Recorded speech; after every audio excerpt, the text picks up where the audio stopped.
At 2:17 a.m., when the police station was nearly empty and the night shift was running on cold coffee and silence, a man walked through the front doors. No blood. No bruises. No visible panic.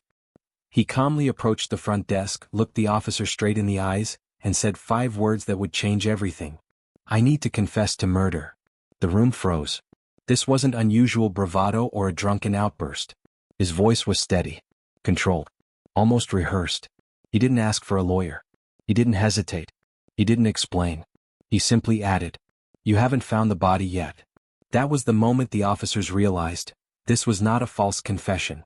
They escorted him into an interrogation room, expecting panic, tears, or fear.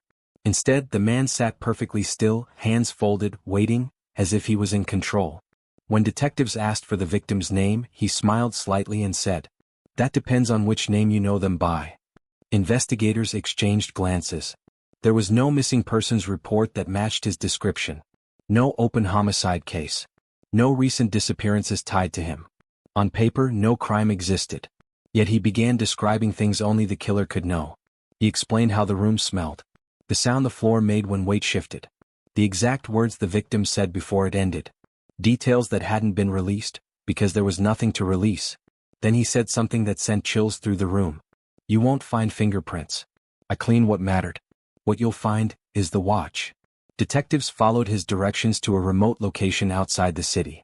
Buried beneath loose soil, exactly where he said it would be, was a watch, engraved with a name that had been reported missing 8 years earlier.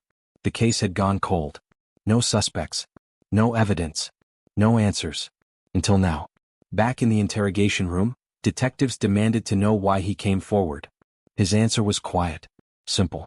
Because you were getting close. But here's the terrifying part. Records showed police had never reopened the case. No active task force. No new leads. No investigation. There was no way he should have known that name was being discussed again, unless he had been watching them. Or worse, unless this wasn't the first time he had walked into a station. When asked how many people he had killed, the man leaned back in his chair and said, "How many have you officially found?" The interrogation ended immediately. What followed uncovered links to multiple disappearances across different states, cases that had never been connected. And the most disturbing revelation? Every single victim had one thing in common. They had all spoken to him, days before they vanished.